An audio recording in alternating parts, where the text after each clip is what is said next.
In the spring of 1832, the American frontier was a tinderbox. Decades of broken promises, cultural clashes, and relentless westward expansion had pushed relations between the United States and the Native American tribes of the Midwest to a breaking point. This is the story of the Black Hawk War, a conflict often remembered for its final, brutal battle. But its true character is found not in one grand engagement, but in a series of smaller, desperate clashes that set the prairie ablaze. Raids, massacres, and sieges that reveal a far more personal and tragic story of a people fighting for their home. The roots of this conflict stretch back nearly 3 decades to a single, deeply flawed document, the Treaty of St. Louis of 1804. William Henry Harrison, then governor of the Indiana Territory, negotiated with 5 men, 4 Sauk and 1 Meskwaki, who had traveled to St. Louis to seek the release of a prisoner. These men had no authority from their tribal councils to cede land, a process that, by tribal custom, required broad consensus, including the consent of the women who farmed the soil. Harrison exploited the situation, transforming their diplomatic mission into a massive land deal. For a paltry sum of goods and a small annuity, the delegation signed away over 50 million acres of their ancestral homeland in Illinois, Wisconsin, and Missouri. For one Sauk war captain, this treaty was an unforgivable betrayal. His name was Black Hawk, a traditionalist and a respected warrior who had fought alongside the British in the War of 1812. He viewed the 1804 treaty as a fraud and refused to abandon Saukenuk, the principal Sauk village and his birthplace, located at the mouth of the Rock River in Illinois. This stance created a deep rift within the Sauk nation. Another leader, Keokuk, argued for accommodation. Believing that armed resistance against the might of the United States was suicidal, he led a faction that agreed to move west across the Mississippi River. But Black Hawk and his followers, known as the British Band, would not yield. The pressure intensified throughout the 1820s. A lead rush brought thousands of American miners swarming onto tribal lands, ignoring all treaties. This local encroachment was a symptom of a national policy. Under President Andrew Jackson, the United States had officially adopted the policy of Indian removal, a plan to clear all lands east of the Mississippi for white settlement. By 1829, settlers had moved directly into Saukenuk, fencing off communal fields, trampling crops, and desecrating burial grounds. After a winter of starvation and hardship in Iowa, Black Hawk made a fateful decision. In April 1832, he led a group of around 1,000 to 1,500 people, warriors, but also women, children, and the elderly, back across the Mississippi River. Their intent was not war, but survival. They came to plant corn in their ancestral fields. But in the panicked atmosphere of the frontier, Illinois Governor John Reynolds declared it an invasion. The tinderbox was about to ignite. Black Hawk's return was based on a desperate miscalculation. He had been led to believe he would find support from other tribes, like the Ho-Chunk and Potawatomi, and even from the British in Canada. He found none. Starving and without allies, he realized his position was hopeless. He decided to surrender. On May 14, 1832, he sent 3 warriors under a white flag of truce to the camp of the Illinois militia near Old Man's Creek. What happened next was not a battle, but a tragic farce that sealed the fate of his people. The militia, commanded by Major Isaiah Stillman, was a poorly trained, indisciplined mob of about 275 men, many of whom were reportedly drunk. They had been whipped into a frenzy by the governor's rhetoric and were primed for violence. Unable to understand the Sauk emissaries and ignoring the universally recognized symbol of truce, they seized the 3 men as prisoners. When a second party of 5 Sauk scouts appeared on a nearby hill to observe, the panicked militia opened fire, killing 2 of them. The fundamental clash of worldviews had reached its breaking point. The militia, steeped in a culture of fear and a belief in native treachery, saw an invading army and interpreted a peace offering as a trick. They shot first because they had already decided the Sauk were enemies. In doing so, they created the very enemy they feared. Enraged by the murder of his men under a flag of peace, Black Hawk acted swiftly. With just 40 warriors, he laid an ambush. As the disorganized militia charged forward, the Sauk warriors rose from the twilight shadows with a terrifying war cry. The effect was instantaneous. The American force dissolved into a state of pure panic. Men threw down their weapons and fled in a chaotic rout that would be derisively named Stillman's Run. 12 militiamen were killed in the stampede, a stunning and humiliating defeat for a vastly superior force. The rout at Stillman's Run transformed the conflict. The fleeing soldiers spread wild, exaggerated tales of a massive, bloodthirsty Indian army, igniting a wave of terror across the Illinois frontier. Settlers abandoned their homesteads and scrambled to fort up in hastily built stockades. For Black Hawk, the victory was hollow. It had proven the courage of his warriors, but it had also slammed the door on any possibility of a peaceful return to Iowa.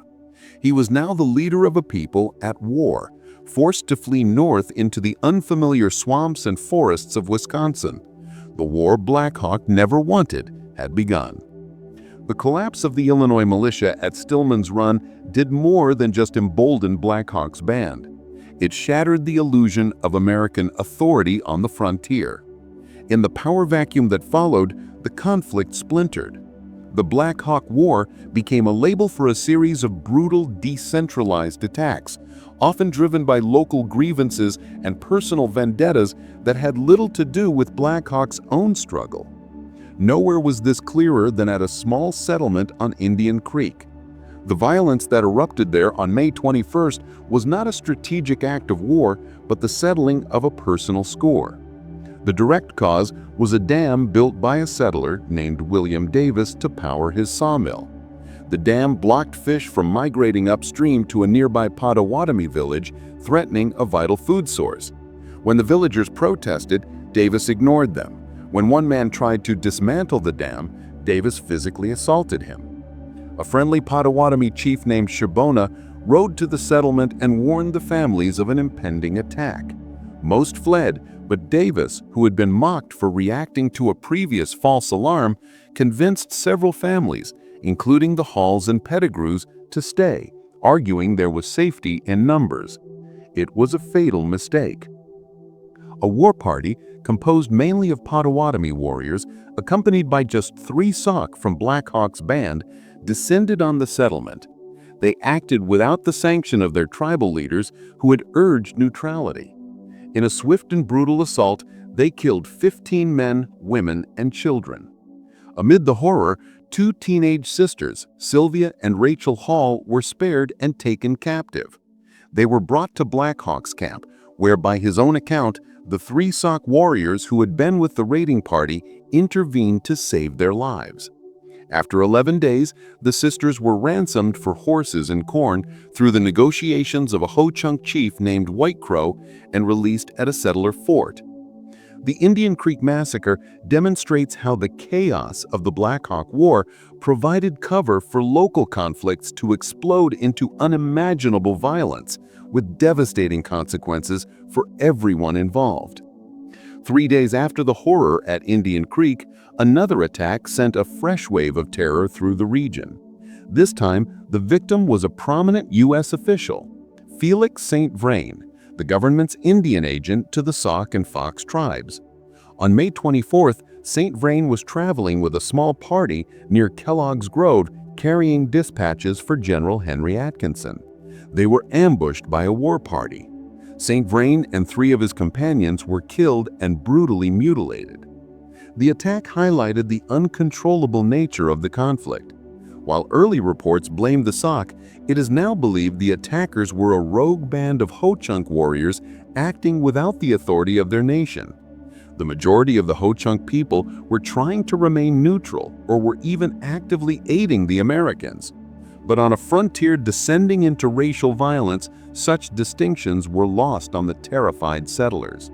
To them, it was simply an Indian attack, further proof that no native person could be trusted. The murder of a federal agent was a radical escalation, an act of defiance that justified, in the American mind, a war not just against Black Hawk, but also against all native people in the region. By June, the war had changed. Black Hawk was no longer on the offensive.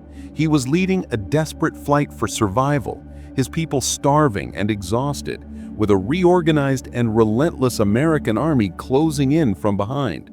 The skirmishes that followed were not battles for territory, but rearguard actions and raids for food.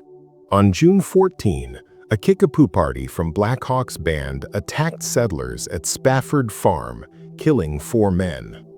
It was a brutal raid, driven by the gnawing hunger that now plagued the fleeing band. Days later, the fighting centered on Kellogg's Grove, a stop on the mail route between Peoria and Galena. On June 16, a militia company fought a running battle with a small group of warriors.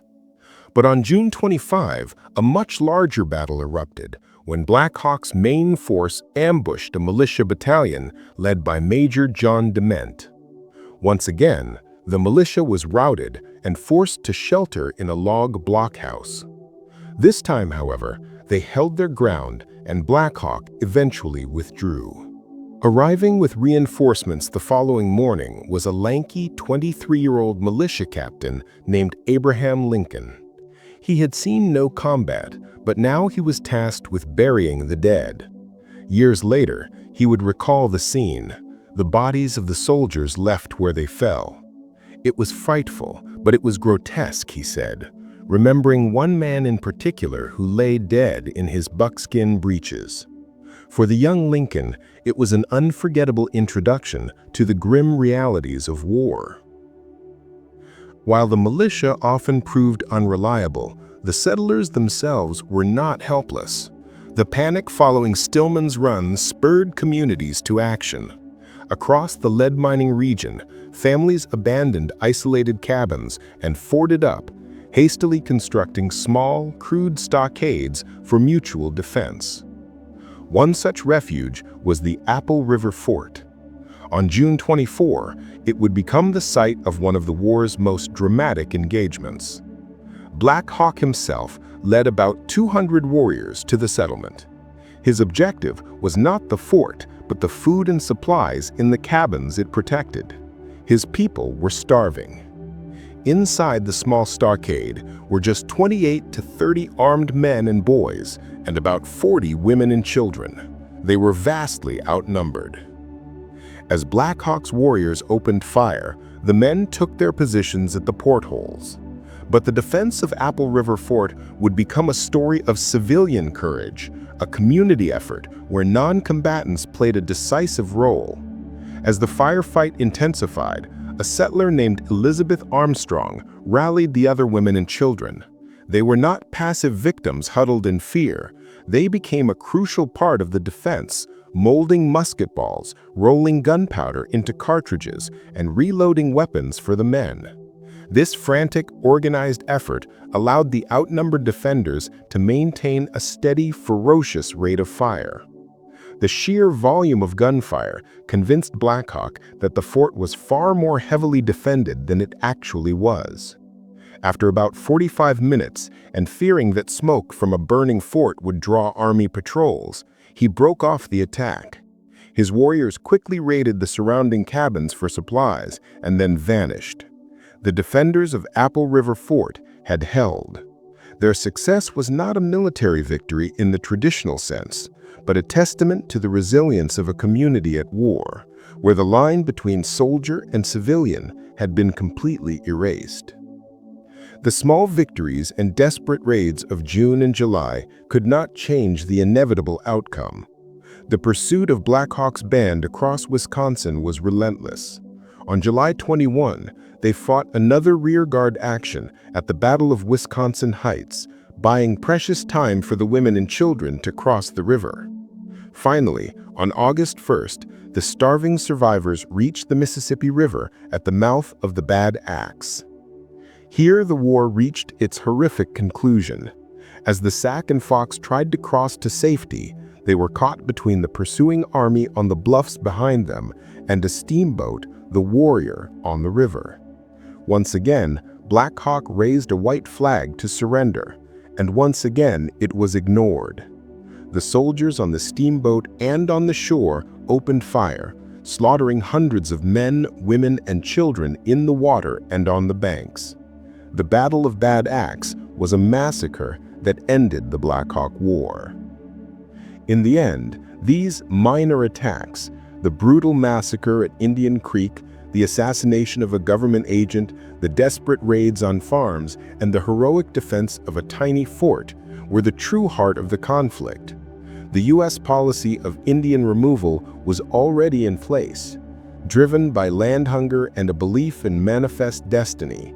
The violence of 1832 did not create this policy, but the stories of these attacks, amplified and distorted by panicked settlers and opportunistic politicians, provided the perfect public justification for its brutal and final execution in the region. They were framed as proof that Native Americans were savage and untrustworthy, and that peaceful coexistence was impossible.